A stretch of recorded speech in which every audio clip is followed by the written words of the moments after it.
नमस्कार, जय हिंद। मैं उम्मीद करता हूँ आपकी बिहार दरोगा की तैयारी बहुत ही अच्छी चल रही होगी। यह वीडियो देखने के बाद आपकी तैयारी और भी अच्छी हो सकती है अगर आप उसमें इन चीज़ों को इंक्लूड करेंगे। दो तीन बातें हैं दोस्तों जो आपको अच्छे से फॉलो करना चाहिए। मैं मान रहा हूँ कि आप लोग पढ़ रहे होंगे अच्छे से, पिछली बार भी आपने पढ़ा, बट कहीं ना कहीं छोटी छोटी गलतियां जो आपको दिखती नहीं है लेकिन आप कर देते हैं। परिणाम क्या होता है कि आपका रिजल्ट जो है, कभी पीटी में आप रह जाते हैं, कभी मुख्य परीक्षा में, और कभी जो है वो मेरिट लिस्ट में। तो यहाँ पर मैं बात करूंगा कि वह कौन सी गलतियां हैं जो आपको नहीं करनी चाहिए। देखिए, कुछ बच्चे होते हैं जो जिद्दी टाइप के होते हैं।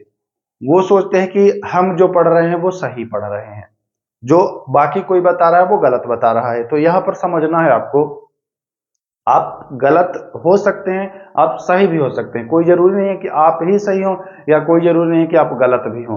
यहां पर आपको समझना है कि अच्छा देखिए, जो डिमांड है अगर आप उस डिमांड को पूरा नहीं करेंगे तो आप निश्चित ही फेल कर जाएंगे कि नहीं। कहना मैं क्या चाह रहा हूं, जैसे बिहार एसआई में जो क्वेश्चन सेट करता है, जो उसका डिमांड है कि मैं बच्चों से ये जानना चाहता हूं, तो आप उसी चीज को पढ़ें, तभी तो आपका सिलेक्शन हो पाएगा। अब एग्जाम में क्वेश्चन आ रहा है कुछ और आप पढ़ने में लगे हैं कुछ और।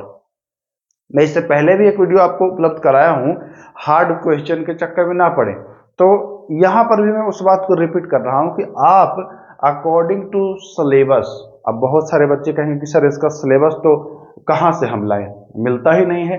तो सिलेबस अगर आपको नहीं मिल रहा है तो आप पिछले वर्षों के प्रश्न पत्र को देख करके आकलन लगा सकते हैं। पिछले एक वर्ष का मत देखिए, पिछले 2 3 4 5 वर्ष का आप देख लीजिए, ताकि आपको पता चले कि क्या ये जो पैटर्न है, ये सिलेबस जो है, ये फॉलो कर रहा है कि मतलब बदल रहा है ना। इसके लिए मैं आपको वीडियो उपलब्ध करा दिया हूं सारे सब्जेक्ट का। जी हाँ, आपने देखा होगा सारे सब्जेक्ट का मैं अलग अलग वीडियो आपको उपलब्ध कराया हूं, जो कि आप उसको देख करके, और कुछ ऐसे उसमें टॉपिक्स हैं दोस्तों जो टॉपिक बार बार रिपीट हुए हैं। आप जब वीडियो को देखेंगे तो मैं नोट भी कराया हूं आप लोगों को कि इतने टॉपिक हैं जो बार बार का मतलब कि 5 बार 6 बार रिपीट हुए हैं। तो आपको उस हिसाब से तैयारी करनी चाहिए। या तो आप खुद भी, मैं आपको दिखाना चाहूंगा कुछ, हाँ, या तो आप खुद भी उन चीजों को कर सकते हैं। कैसे करेंगे आपको मैं बता देता हूं। देखिए, जैसे कि आप मार्केट जाकर के और प्रीवियस ईयर बुक परचेज कर ले, प्रीवियस ईयर बुक परचेज कर लेंगे तो उसमें देखिए 2008 से लेकर के और ये जो 1275 एग्जाम हुआ है, यहां तक के आपको प्रश्न मिल जाएंगे। अब आप उससे निकाल सकते हैं, छांट सकते हैं कि कहां से प्रश्न आता है, किस टॉपिक से प्रश्न। मैं फिर आपसे कह रहा हूं कि आप इसी तरीके से पढ़िए, अन्यथा अगर आप प्रीवियस ईयर को इग्नोर कर रहे हैं, बहुत सारे बच्चे के मन में ये भ्रम रहता है कि प्रीवियस ईयर में जब एक बार प्रश्न आ गया तो वो फिर नहीं आएगा। तो देखिए, डायरेक्ट वही प्रश्न नहीं आ सकता है, कभी कभी आ जाता है, वही प्रश्न डायरेक्ट नहीं आ सकता है। लेकिन कहने का हमारा ये मतलब है कि प्रीवियस ईयर में आपको दिख रहा है कि प्रोटेम स्पीकर से 2 बार 3 बार प्रश्न आया है, तो आप चतुर्थ बार प्रोटेम स्पीकर को क्यों नहीं पढ़ेंगे। जब 3 बार आया है तो चौथी बार क्या आपसे पूछ करके आएगा क्या क्वेश्चन, ये बताइए। अब आप लोग इन्हीं छोटी छोटी, बहुत तैयारी आप लोगों की परफेक्ट है, बट ये छोटी छोटी गलतियां, चंद गलतियां ही आपको बाहर करा देती हैं एग्जाम से। एक तो बात आपको यह ध्यान रखना है कि आप प्रीवियस ईयर के तर्ज पर तैयारी करिए। यकीन मानिए, एक बार में, जी हां, इस बार अगर 1806 में आप प्रीवियस ईयर के तर्ज पर तैयारी करेंगे, एक बार में आप निकाल लेंगे। पहली बात ये। अब दूसरी बात क्या आती है कि बहुत सारे बच्चे ऐसे होते हैं जो पढ़ तो लेते हैं खूब, लेकिन जब उनको या तो रिवीजन करने की बात आती है या प्रैक्टिस सेट्स, मॉक टेस्ट लगाने की बात आती है, तो वहां पर वो कमजोर दिखते हैं, मतलब मॉक टेस्ट से बचना चाहते हैं। वो सोचते हैं कि जब एग्जाम आएगा तो उसी 10 दिन 5 दिन में हम लगाएंगे, जो कि ये भी गलत है। आप 5 दिन 10 दिन 20 दिन में कुछ नहीं कर सकते हैं। मॉक टेस्ट भी आप शुरू कर दीजिएगा लगाना। आप अभी सिलेबस थोड़ा सा कवर कर लीजिए, अभी से ही मॉक टेस्ट पर मत टूट पड़िए, अभी थोड़ा सिलेबस कवर कर लीजिए। जैसे ही फॉर्म वगैरह आ जाए फॉर्म भर दें, आप सिलेबस को रिवीजन और साथ ही साथ मॉक टेस्ट पर अपना सब कुछ लगा दीजिएगा। मॉक टेस्ट के लिए भी आप जाकर के मार्केट से बुक परचेज कर सकते हैं। देखिए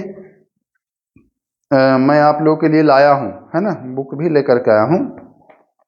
ये मैं आप लोगों के लिए बिहार दरोगा प्रैक्टिस सेट भी लेकर के आया हूं। तो मैं भी अपने चैनल पर आपको प्रैक्टिस सेट भी प्रतिदिन आपको करा ही दूंगा। अभी नहीं लेकिन कराऊंगा, अभी मैं नहीं कराऊंगा। जब वो फॉर्म वगैरह भरा जाएगा तो मैं आपको डेली एक सेट मॉक टेस्ट भी कराऊंगा। यहाँ से भी आप बहुत अच्छा स्कोर कर सकते हैं। इसके साथ साथ मैं एक चीज़ और आपको टेलीग्राम पर आप जो भी लोग जुड़े हैं उनसे मैं एक पोल कराया था, तो उसमें मैं कहा था कि बिहार दरोगा के लिए मैं वीकली टेस्ट कराना चाहता हूं। तो बहुत सारे लोगों ने उसमें सहमति जताई। तो आपको जल्द ही नेक्स्ट वीक में आपको वीकली मॉक टेस्ट आपको उपलब्ध कराऊंगा, बिल्कुल नवीन पैटर्न पर, प्रीवियस ईयर के तर्ज पर। जैसा प्रीवियस ईयर में पूछा जाता है उस टाइप का क्वेश्चन रहेगा। तो अगर इच्छुक होंगे तो जुड़ करके टेलीग्राम से और मॉक टेस्ट दीजिएगा। बहुत सारे लगभग 7,500 बच्चे हैं वहां, तो वहां देखिएगा, आप अपनी स्थिति को आंकिएगा कि क्या आप ठीक ठाक अभी स्थिति में हैं। अगर कहीं कमजोर है वहां मॉक टेस्ट देने से आपको ये फायदा होगा, क्योंकि मैं उन सारे प्रीवियस ईयर के टॉपिक को उस मॉक टेस्ट में इंक्लूड करने वाला हूं। तो आपको जिस टॉपिक से कमजोर दिखाई दे स्थिति, उस टॉपिक पर आप फोकस करिएगा। इस तरीके से आप अपने आप को हील करते हुए फिर जो भी मतलब कमियां हो रही है उसको अच्छे से भर लीजिएगा और आगे बढ़ते रहिए। ऐसे इन छोटी छोटी गलतियों को आप दूर करिए। मैं आप लोगों के साथ हूं, हर चीज से आप लोगों का सहयोग करूंगा, चाहे वो एनसीईआरटी नोट्स प्रोवाइड कराने से लेकर के। देखिए आप लोगों के लिए बहुत जोर शोर से मैं काम कर रहा हूं। एनसीईआरटी कम से कम ज्योग्राफी और साइंस के आपको मैं नोट्स उपलब्ध करा दूंगा, ताकि आपका कम से कम 35-40 प्रश्न, आप जान रहे हैं कि एनसीईआरटी पीटी और मेंस अगर ध्यान देंगे तो आपको लगभग 35-40 प्रश्न खाली साइंस के, पीटी और मेंस में अगर दोनों में, क्योंकि साइंस में प्रारंभिक परीक्षा में लगभग आपको 20-25 रहेगा और फिर मेंस में भी उतना ही रहेगा। तो 40-45 प्रश्न आपको दोनों मिला करके कवर हो जाएगा। वही हाल ज्योग्राफी का रहता है। ज्योग्राफी का भी प्रारंभिक परीक्षा में 12-13 रहता है और मुख्य परीक्षा में भी लगभग 10-12 रहता है। तो इतने आपको कवर हो जाएंगे, है ना। मुख्य परीक्षा और प्रारंभिक परीक्षा दोनों में ये फायदा हो जाएगा। एनसीईआरटी का मैं आपको उपलब्ध करा दूंगा। तो चलिए, उम्मीद करता हूं इस पर आप लोग काम करेंगे, वर्क करेंगे। फिर मिलेंगे। नमस्कार, जय हिंद।